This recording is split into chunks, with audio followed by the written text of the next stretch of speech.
नमस्कार, झारखंड देख रहे हैं आप। आपके साथ मैं हूं शिप्रा झा। लातेहार के बूढ़ा पहाड़ को नक्सल मुक्त करने के लिए चल रहा ऑपरेशन जोर पकड़ने लगा है। सुरक्षा बलों ने लगातार दूसरे दिन भी नक्सलियों का बड़ा बंकर ध्वस्त कर दिया। वहां से बड़ी मात्रा में एक्सप्लोसिव और बम बरामद किए गए हैं। Latehar police, Jharkhand Jaguar cobra battalion और सीआरपीएफ के जाबाज जवानों ने बूढ़ा पहाड़ के चप्पे चप्पे पर दबिश दी और नक्सलियों को दूर खदेड़ दिया। लातेहार के एसपी अंजनी अंजन ने दावा किया कि बूढ़ा पहाड़ पर नक्सलियों के खात्मे तक ये ऑपरेशन जारी रहेगा। अभियान हमारा जारी है। अभी भी हमारी पार्टी अभियान में लगी हुई है।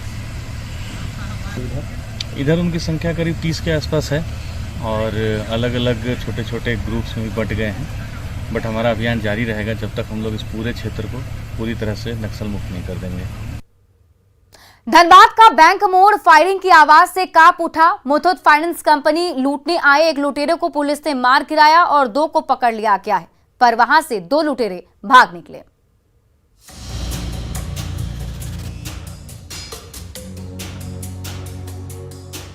धनबाद का दिल यानी बैंक मोड़ अचानक गोलियों की तड़तड़ाहट से थर्रा उठा। दिन दहाड़े मुथूट फाइनेंस कंपनी लूटने आया डकैतों का गैंग ताबड़तोड़ फायरिंग करने लगा तो पूरे कोयलांचल में कोहराम मच गया। शॉपिंग कॉम्प्लेक्स के अंदर गोलियां चल रही थी तो दूर खड़ी भीड़ चुपचाप गोलियों की आवाज सुन रही थी। कई घंटे तक एनकाउंटर चलता रहा।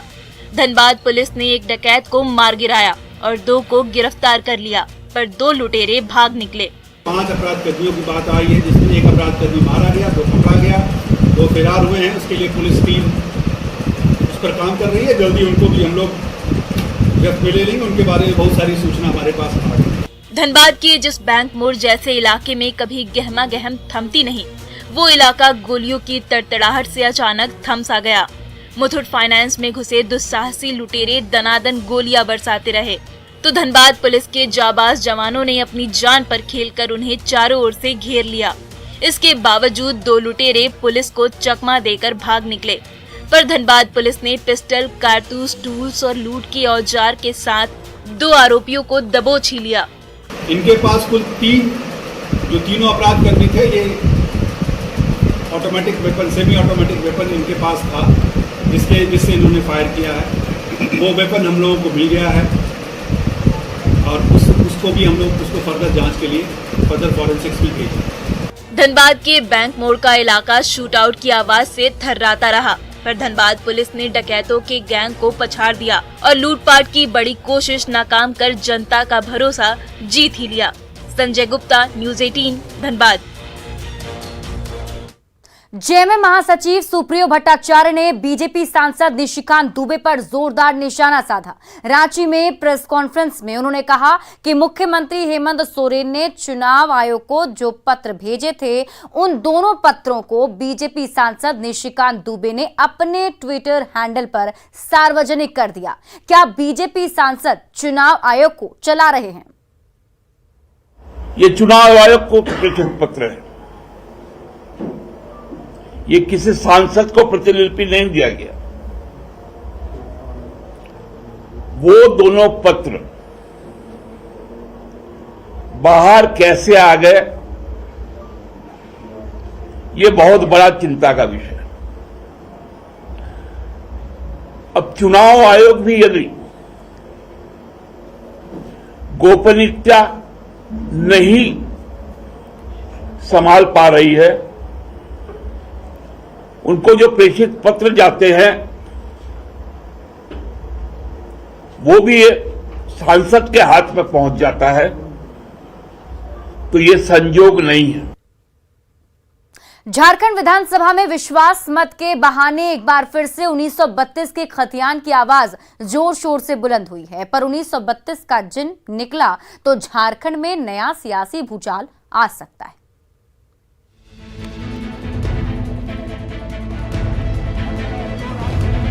झारखंड में एक बार फिर 1932 के खतियान का जिन राजनीति की बंद बोतल से बाहर आ गया है और इसे बाहर निकाला है खुद मुख्यमंत्री हेमंत सोरेन ने। झारखंड विधानसभा के विस्तारित मानसून सत्र में भी इसकी गूंज सुनाई दी और अब हर जगह यही चर्चा है कि क्या स्थानीय नीति का निर्धारण 1932 के खतियान के आधार पर होगा। लेकिन हेमंत सरकार ने अपना रुख अब तक साफ नहीं किया है। लेकिन सत्ता पक्ष का जोर स्थानीयता पर जरूर है।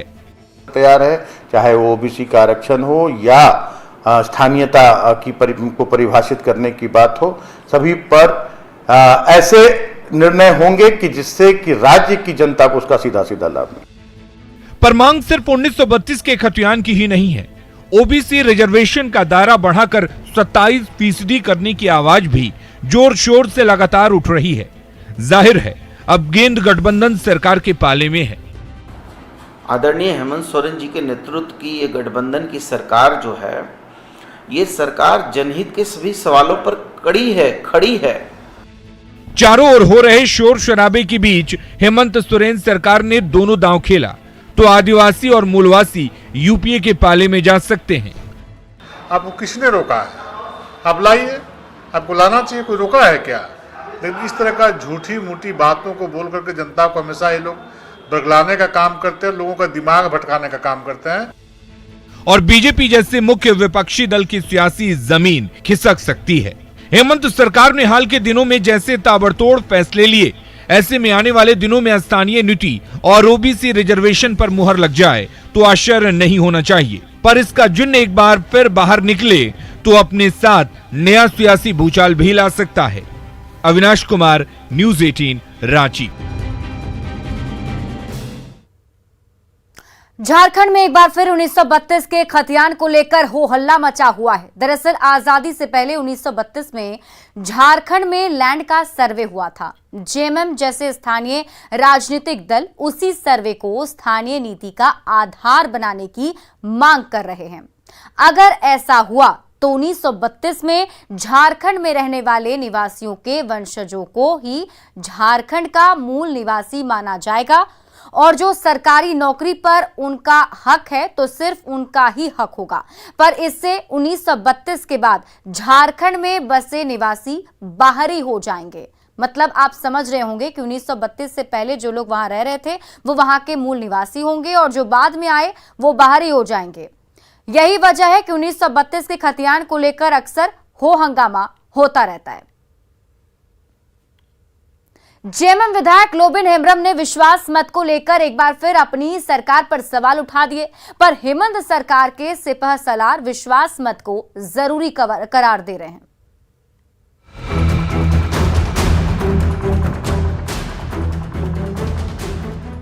जेएमएम विधायक लोबिन हेम्ब्रम जब बोलते हैं तो किसी को नहीं छोड़ते, चाहे वो अपनी ही सरकार क्यों ना हो। एक बार फिर वो बोले और झारखंड विधानसभा में हेमंत सरकार के शक्ति प्रदर्शन पर भी सवाल उठा दिए।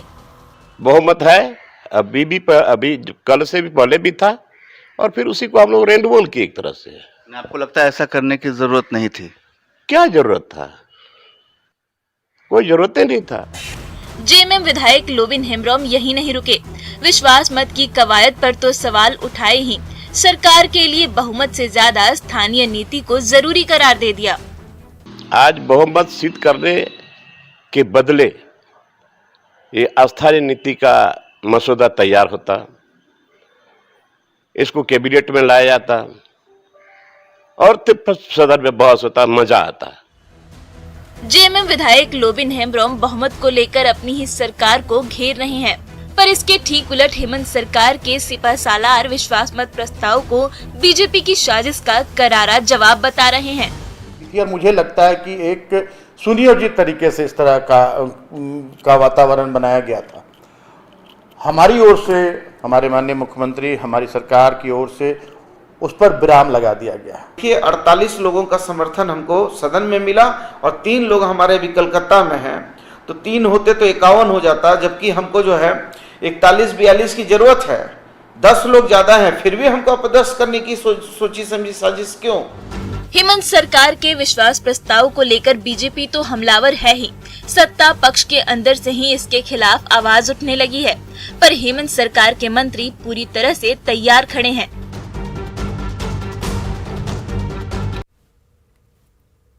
गुमला के जामटोली में सनकी नौजवान सत्येंद्र लकड़ा ने एक ही परिवार के 4 सदस्यों पर टांगी से जानलेवा वार किया, जिसमें रिचर्ड मिंज और उसकी पत्नी मेलियानी मिंज की मौत हो गई, जबकि 2 बच्चे घायल हो गए। आरोपी सत्येंद्र मिंज परिवार के साथ 1 साल से रह रहा था और खेतीबाड़ी में उनकी मदद भी किया करता था, पर बीती रात वो कहीं से नशे की हालत में आया और इस सनसनीखेज कांड को अंजाम दे दिया। रायडी पुलिस ने आरोपी को गिरफ्तार कर लिया है। मेलानी के घर में ही, रिचर्ड के घर में काम करता था, मतलब खेतीबाड़ी का दोनों अपना मिलजुल के करते थे। उसके बाद में वो हुआ है पता नहीं, अब कहीं से पी के आया, फिर कुल्हाड़ी वहीं पे था, उसी से 3 जन को सोए, 3 जन को मारा। फिर और उसका बेटा अंदर सो रहा था और कुंडी लगा दिया था, उनको अंदर सो रहा था, वो निकल रहा था तो उसको मारने की प्रयास कर रहा था, तो वो हाथ से पकड़ लिया और उसको भी लगी है हाथ, शायद एक्सरे कराए तो टूटी हुई है। इस खौफनाक घटना के बारे में बताया जाता है कि आरोपी सत्येंद्र लकड़ा मझगांव जामटोली में पिछले 1 सालों से रह रहा था। मृतक मल्यानी मिंज व पति रिचर्ड लकड़ा के साथ में रह करके पिछले 1 सालों से खेतीबाड़ी में उनका हाथ बटाता था। मिंज परिवार भी उस पर भरोसा करने लग गए थे। 5 सितंबर की रात में आरोपी सत्येंद्र लकड़ा शराब के नशे में घर में दाखिल हुआ। उसके बाद जो हुआ वो बेहद खौफनाक था। रुपेश कुमार भगत, न्यूज़ 18 गुमला। बोकारो के बाउरी मोहल्ले में शादीशुदा आशिक शिवचरण बाउरी ने विधवा महिला को ताबड़तोड़ चाकू मारकर गंभीर रूप से जख्मी कर दिया। उसका इलाज बोकारो सदर अस्पताल में चल रहा है। चास पुलिस ने आरोपी आशिक को हथियार के साथ गिरफ्तार कर लिया। घायल महिला के पति की मौत 1 साल पहले हुई थी। शिवचरण बाउरी तब से उस पर डोरे डाल रहा था। जब उसने मना कर दिया तो वो चाकू लेकर टूट पड़ा। बोलता ऐसा नहीं, हम तुम्हारे साथ नहीं रहेंगे, तुम्हारा बीवी है तो हम तुम्हारे साथ क्यों रहेंगे, तो इसीलिए बोलता है तो ठीक है, तुम हमारे साथ नहीं रहेंगी तो हम तुमको जान से मार देंगे। तो मुझे क्यों हमको जान से मार देगी, तो बोलता है तुम हमारे साथ, हमारा नहीं होगा तो हम किसी को नहीं होने देंगे। में मेन रोड में मीट दुकान के पास उनको घेर करके और उनको चाकू से वार किया है। महिला घायल हैं और उनका इलाज चला सदर अस्पताल में, अभी ठीक हैं और आरोपी के गिरफ्तार कर लिया गया है। क्या लग रहा है, पहले तो प्रेम प्रसंग था क्या? लोग जांच किया जा रहा है। चतरा पुलिस ने high profile Chhakauri Yadav murder case का 24 घंटे में खुलासा करते हुए मृतक की बहू और उसके प्रेमी को गिरफ्तार कर लिया। बुजुर्ग छकौड़ी यादव छोटी बहू रिंकी देवी के अवैध प्रेम प्रसंग में बाधक बन रहे थे, इसलिए उनकी बहू और प्रेमी ने मिलकर उनकी जान ले ली। जिस देसी कट्टे से गोली चली थी, चतरा पुलिस ने उसे भी बरामद कर लिया है। 7:30 बजे देखते मेरा पिताजी के गोली मार दिया लोग। मैं थाना वाला आया था, हम बोले जाम करिए यहाँ पे, तो थाना वाला जबरदस्ती बोला यहाँ नहीं होगा कुछ, चलो लेके थाना। हम लोगों ने जो अभियुक्त है, अप्राथमिकी अभियुक्त अनिल कुमार एवं जो उसकी छोटी बहू है छकौड़ी यादव की, उसको हम लोगों ने गिरफ्तार किया। गिरफ्तार करने के बाद दोनों ने कन्फेस किया, अपराध स्वीकारोक्ति किया कि हाँ हम लोगों का प्रेम प्रसंग चल रहा था और हम लोगों ने मिलकर ही छकौड़ी यादव का हत्या किया है। गिरिडीह सदर अस्पताल में लाइट गुल होते ही ढिबरी जल गई और टॉर्च और मोबाइल की रोशनी में मरीजों का इलाज किया गया।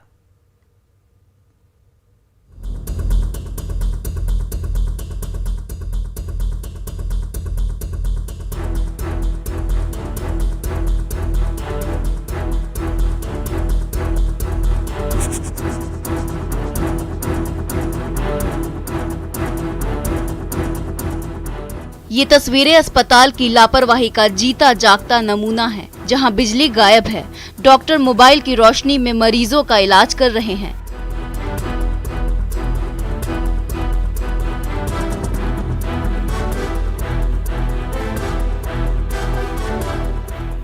ये वाकया गिरिडीह जिले के सदर अस्पताल का है, जहां देर रात लाइट चली गई, जिसके बाद मरीजों का इलाज ढिबरी जलाकर करना पड़ा।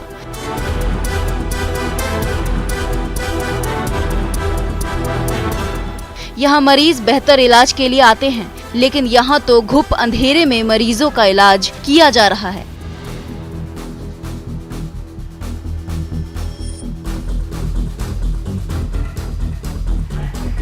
यहाँ अस्पताल में सोलर प्लेट और जनरेटर भी लगे हुए हैं, लेकिन वो खराब पड़े हैं।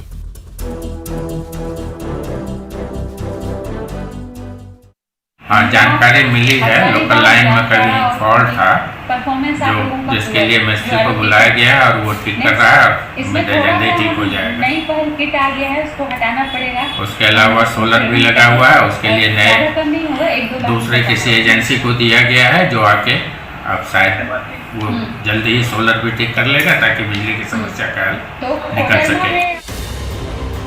ये तस्वीर झारखंड की स्वास्थ्य व्यवस्था पर कई सवाल खड़े करता है। आखिर सरकार के फंड से दिए गए करोड़ों रुपए किधर गए?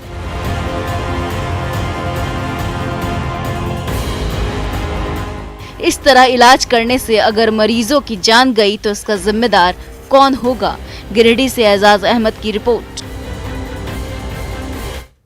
तो कई सारे सवाल हैं जो उठ रहे हैं। न्यूज 18 भी सवाल पूछता है कि सदर अस्पताल की बदहाली का जिम्मेदार कौन है। सवाल ये भी कि स्वास्थ्य व्यवस्था के लिए करोड़ों रुपए जो दिए जाते हैं वो कहां जाते हैं। सवाल तो ये भी है कि जनरेटर और सोलर सिस्टम यहां पर फेल क्यों है। रांची पुलिस लाइन में करम महोत्सव से हुआ, जिसमें सीएम हेमंत सोरेन ने मांदर बजाया। मांदर की थाप पर नाच गाना हुआ। रांची के एसएसपी और ग्रामीण एसपी भी मौजूद रहे। ये तस्वीर आप देख रहे हैं, सीएम हेमंत सोरेन मांदर बजाते हुए आपको नजर आ रहे होंगे। रांची के एसएसपी और ग्रामीण एसपी भी इस कार्यक्रम में मौजूद थे।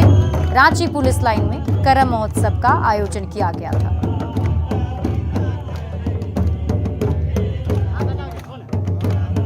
कि चाहे हम कहीं कितने ऊंचे चले जाएं, कितने ऊंचे पदों पे चले जाएं, लेकिन अपनी जमीन, अपनी मातृभूमि, अपनी समाज, अपनी सभ्यता, अपनी संस्कृति से हमेशा जुड़े रहना चाहिए, जिसकी वजह से आज हम अपने आप को काफी गौरव के साथ कह सकते हैं। रांची यूनिवर्सिटी और डॉक्टर श्यामा प्रसाद मुखर्जी विश्वविद्यालय में कर्मा महोत्सव की धूम देखने को मिली। परंपरागत वेशभूषा में सजे धजे छात्रों और शिक्षकों ने करम पर्व की धुन पर नृत्य किया, जिसमें मेयर आशा लकड़ा और पद्मश्री मुकुंद नायक भी शामिल हुए। झारखंड के वित्त मंत्री रामेश्वर उरांव ने भी सबका हौसला बढ़ाया।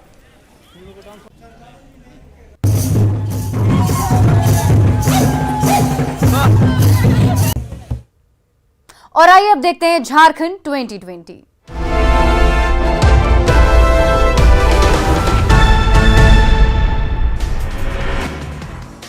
गोड्डा के पथरिया घाट में धूमधाम से मनाया गया कर्मा पर्व। इस गांव में लगातार 125 वर्षों से की जा रही है पूजा।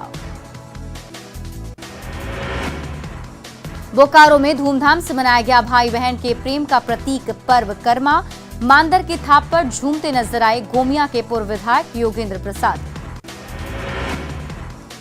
बिहार के ग्रामीण विकास मंत्री श्रवण कुमार कोडरमा के कर्मा पूजा समारोह में हुए शामिल। झारखंड के घटवाल समुदाय को जनजाति वर्ग में शामिल करने की उठाई मांग।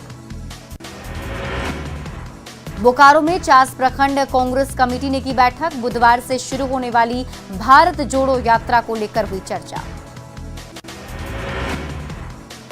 धनबाद में बाघमारा विधायक ने किया जयराम चैरिटेबल हॉस्पिटल का उद्घाटन। कहा ग्रामीण क्षेत्र की जनता के लिए वरदान बनेगा यह हॉस्पिटल। रामगढ़ में सांसद प्रतिनिधि रंजय कुमार ने सुकरीगढ़ा लारी के पंसाला में किया ट्रांसफार्मर का उद्घाटन। ग्रामीणों ने आतिशबाजी के बाद बांटी मिठाइयां। गोड्डा में मेहरमा पुलिस को मिली बड़ी कामयाबी। 7 साल पहले चोरी हुई बाइक धमड़ी बहियार के कुएं से बरामद। पाकुड़ में बाइक चोरों का आतंक। नगर थाना के कई क्षेत्रों में बाइक चोरी से दहशत। चोरों को पकड़ने में पुलिस विफल। धनबाद के बंद पड़े कोयला खदान से मिला युवक का शव। ग्रामीणों ने शव को निकाला बाहर। मौत के कारणों का खुलासा नहीं। गुमला में ट्रैक्टर पलटने से 12 लोग जख्मी, एक की हालत गंभीर। सदर थाना के बसुआ बरहा गांव की घटना। पाकुड़ में तेज रफ्तार ट्रक ने साइकिल सवार को मारी टक्कर। हादसे में साइकिल सवार 2 लोगों की मौत। पुलिस ने ट्रक को किया जब्त। देवघर के बाबा मंदिर में प्रशासन और पंडा समाज की हुई बैठक। अधिकारियों ने 2023 में श्रावणी मेले के सफल संचालन को लेकर मांगा सुझाव।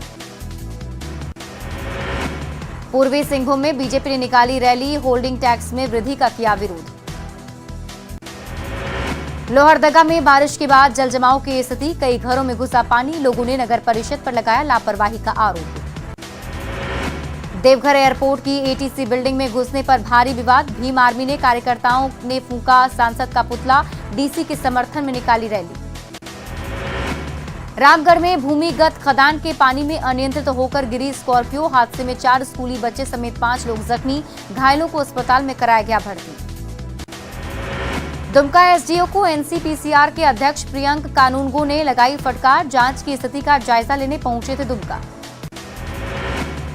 हत्याकांड को लेकर जामताड़ा में सड़क पर उतरी महिलाएं, आजसू पार्टी की महिला विंग के कार्यकर्ताओं ने पुलिस प्रशासन के खिलाफ की नारेबाजी।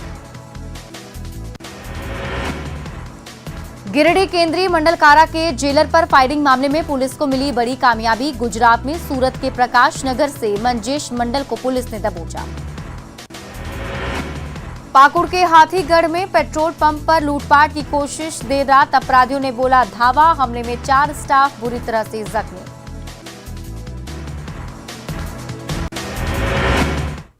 और फिलहाल इस बुलेटिन में अभी के लिए बस इतना ही। आप देखते रहिए न्यूज़ 18 बिहार झारखंड।